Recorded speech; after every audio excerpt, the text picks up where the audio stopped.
Righty. I'm back. Yes. We are reacting, well, semi-live to the Star Trek San Diego Comic-Con announcements for their second season. And yes, I said the show is fucking awful, but I'm keeping an open mind. Because I actually don't want Star Trek to fail. Unless it keeps going down the path it's on, then yeah, I will want it to fail. But anyway, without further ado, let's get going with 8 things we learned from Discovery's Hall H panel. John. The Star Trek Discovery panel in Hall H on Friday afternoon at San Diego Comic-Con provided fans with plenty of insight into the upcoming second season of the sci-fi adventure.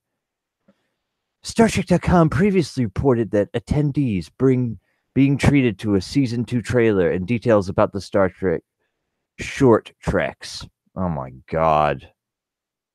Here are 8 takeaways from the Discovery panel. And the press conference. Number 1.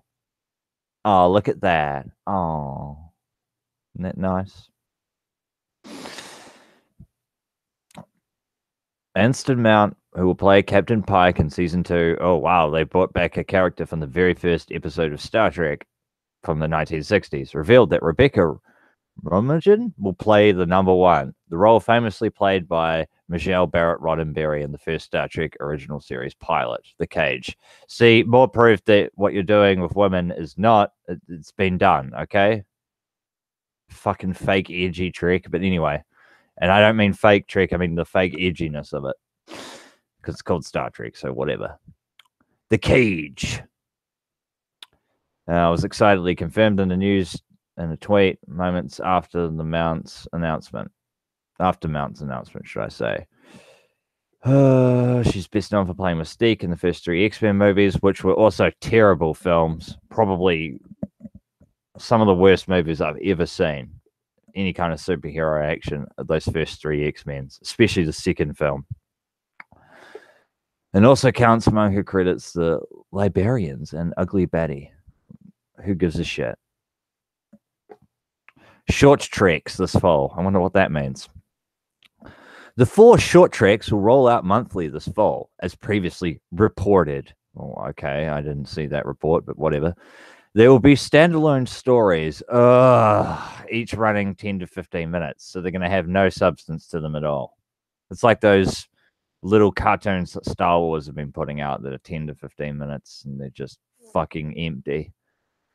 But I'll keep an open mind. Maybe they'll be good. But in 10 to 15 minutes, yeah, good luck getting me to give a shit about anyone participating in that. Each shot will be an opportunity for deeper storytelling and the exploration of key characters, including Saru, Harry Mudd,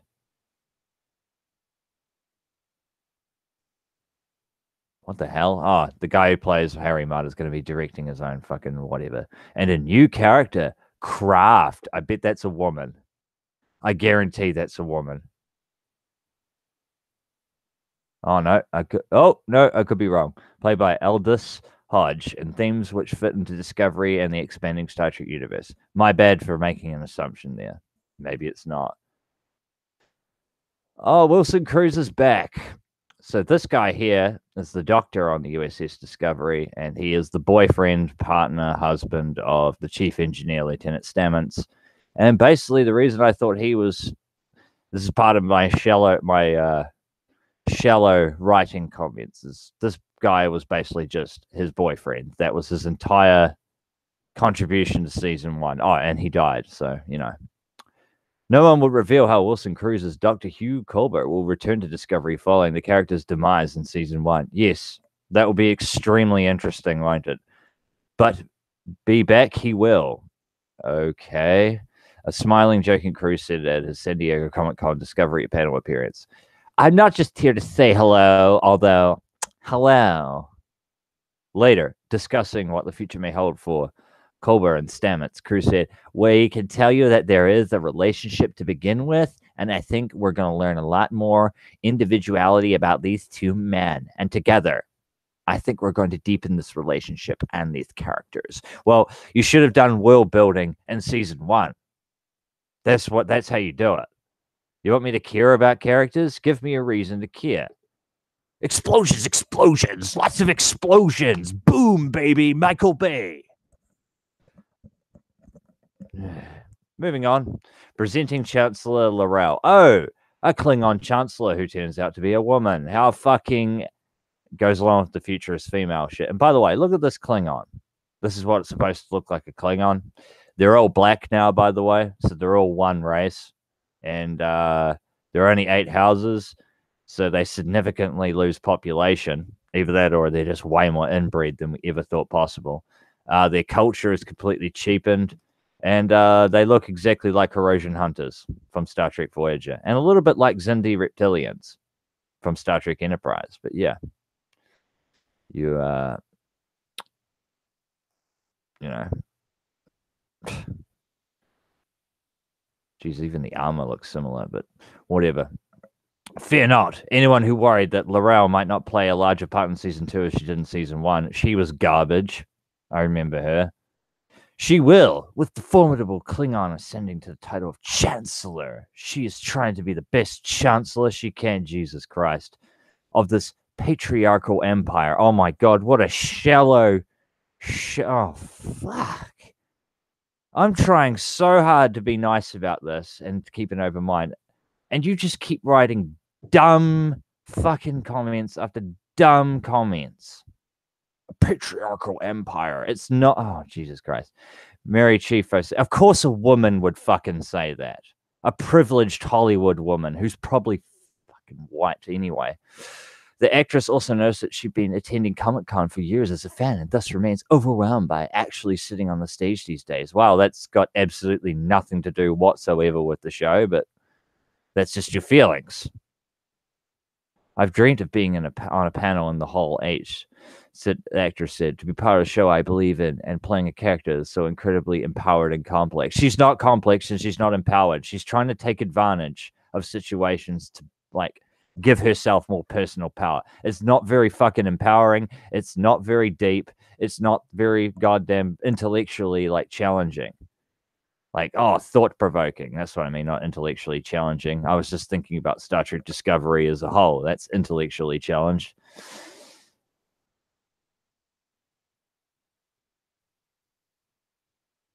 It's so moving to be here. It's all feelings. There's nothing of any substance in there. It's just a feeling. Now this, here's a positive thing for you fucking Star Trek Discovery trolls out there. The anti-Lorca. Yes, you had to do this because people pointed out how flawed Captain Lorca was.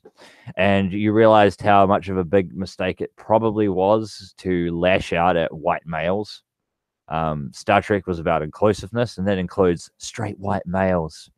Yeah, I hate to break that to you, or you fucking quite nasty woman out there, or you fucking third wave feminists. Star Trek was always progressive, but they didn't hate white men. Just saying. Now we have a great white man to sit in the captain's chair where he belongs. Where Lorca actually, where Michelle, the Asian lady, belongs, but then we got Lorca and he was a piece of shit, and then we got Captain Pike to save the show. But it's doing great on its own, even though we need to bring a character from the 1960s in. Anyway, Captain Pike, both series creator and executive producer Alex Kurtzman, who, based off numerous quotes, I question whether he has any knowledge of the source material, and I stand by that.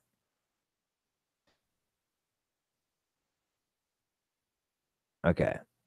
Captain Pike will be very, very different character from Season 1's Captain Gabriel Lorca. Well, you know, being an actual Starfleet officer and a man of integrity, that would start a guy who's not a racist, a guy who isn't basically a Donald Trump voter, which is what you were doing. Yeah, that's what you were trying to do. The Klingons are Donald Trump supporters, and Captain Lorca was basically Donald Trump. But anyway, what I love about Pike, and this is what I took from Jeffrey Hunter's performance, and to some degree, the Pike that we did in the movies, is that the man who is very kind, who has tremendous authority, and yet can still apologize when he's wrong. So, in many ways, he's the opposite of Lorca. Oh my God, dude. Literally every Starfleet officer ever in the history of the fucking series is the opposite of Lorca. Even the guy, I can't remember his name off the top of my head. Even even Captain Jellicoe was the opposite of Lorca. He was just an asshole, an anally retentive man. He was still a Starfleet officer. Okay, even the guy that Jean-Luc Picard chased into Cardassian territory, the guy who was the captain of a Nebula class ship, he's the guy I can't remember right now. Even he disobeying Starfleet and going after Cardassian weapon smuggling, which is he was in the right about. He's the opposite of Lorca. This is a reaction to the backlash. And good. Means they're willing to listen, even if they can't admit it to themselves. This guy here, Alex Kurtzman, seems to have a particular ego issue. But anyway. Mount added, Pike was Roddenberry's original face of Star Trek. I only knew that there's a tremendous optimism to this person and a good heart. And he's somebody who probably had good mentors. I'm really enjoying playing a character I like as a person. That's good, but that's just more fear. So he just added feelings, which is good. But again, it's stupid. Tyler and Laurel. Now, if I'm not mistaken, Lieutenant Tyler, Puerto Rican fucking token member of the cast, who was actually kind of interesting because he was captured by Klingons, but turned out to be a Klingon agent. And I guess he was a Klingon. I could have that wrong potentially, but yeah. There's a Herosian again. What went down between Ash Tyler and Laurel in season 1 will be addressed in season 2. There are certain conversations between Tyler and Laurel that need to happen, and they do. Mary Sheffo promised. There's a lot to be explored and seen. Yeah, okay, so humans and Klingons have had sex before, and but he's not even a human.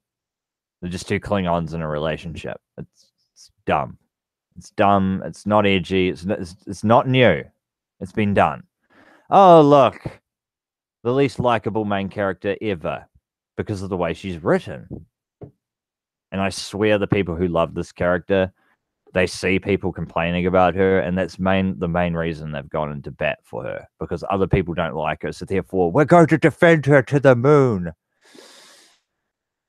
And just, you know what? I'm going to say something that's going to defend the Star Trek Discovery fans. Some of your haters, I agree with you. They are freaking weaklings. They are.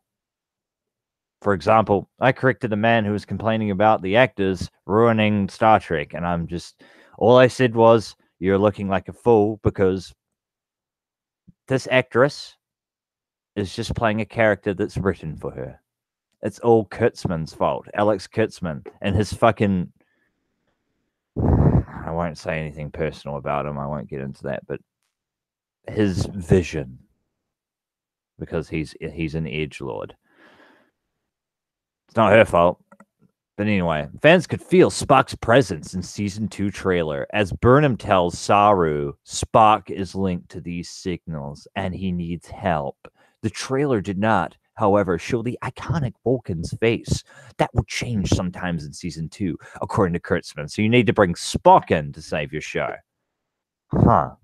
And all the people who shed on DS9 for bringing Worf in Season 4, who they didn't need to save the show. It just made sense in the context of the storyline with the Klingon Empire.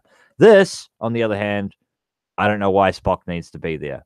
I don't even know why his father needs to be there, despite his character being completely changed. But whatever, Spock is coming, and I guess it'll be Spock from the J.J. Abrams films, further placing this series into the Kelvin timeline, like we suspected. I can tell you that, yes, you'll be seeing Spock this season. Oh my God. I do not want Kurtzman. Here's what Kurtzman, based off the Star Trek films with the remade original cast, seems to think Spock's emotional range is. Calm, cold, emotionless, sort of grumpy, angry, almost angry looking. His resting face.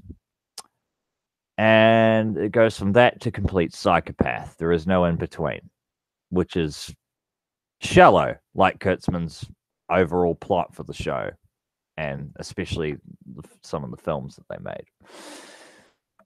Cannon fodder. Yeah, sounds like Starfleet. because Starfleet don't know how to fight at all in the new Star Treks. I'm talking about the J.J. Abrams films and Discovery. Starfleet seem to be like a bunch of emancipated children who don't know how to fight. It's the truth. You look at all the other Star Trek seasons, Starfleet could fight with the Klingon Empire, could fight with the Borg, could fight with the Romulans, could fight with the Dominion, could fight with the Cardis, could fight with the Ferengi, could fight with everyone. Didn't always win, but the Enterprise was a formidable ship. In Star Trek, the J.J. Abrams films, the Enterprise has been nothing but a punching bag. As the revelations involving the Enterprise, Captain Pike and Number One suggest, there will be ties between Discovery and Star Trek canon. Well, that should be established in the very season pilot. You shouldn't have to wait to the second season. This Kurtzman dude, it feels like he's just literally making it up as he goes. Like, there's no outline of a plot. Like, here's where we want to be at the end of Star Trek Discovery. Like with Enterprise, they wanted to absolutely make it a prequel and tie in the changes of the looks of the Klingons, for example, with the human Orcaments in season 4. But the problem with Enterprise is they took 2 years to actually become an actual prequel. And it looks like another prequel show is going to take 2 years to become a prequel as well. You will get those answers next season. Guaranteed. Will they be competent? Will they make sense? You're just not going to get them in the way you expect them. Please just don't make them edgy for the sake of being edgy. And when I say edgy, I mean that in a more of a sarcastic way. Like, whoa, edgy, bruh. And to the person who asked if connecting the canon will mean Easter eggs, the executive producer replies, yes, there definitely will be. We're syncing up the canon this year, so you see quite a few Easter eggs. So that's good. That's good. But, you know,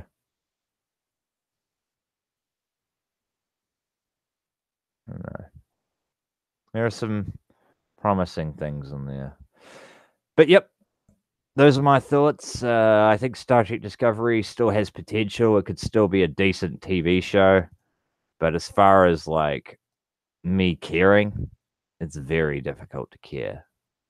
Because clearly, I don't know, you just... I don't want to, like...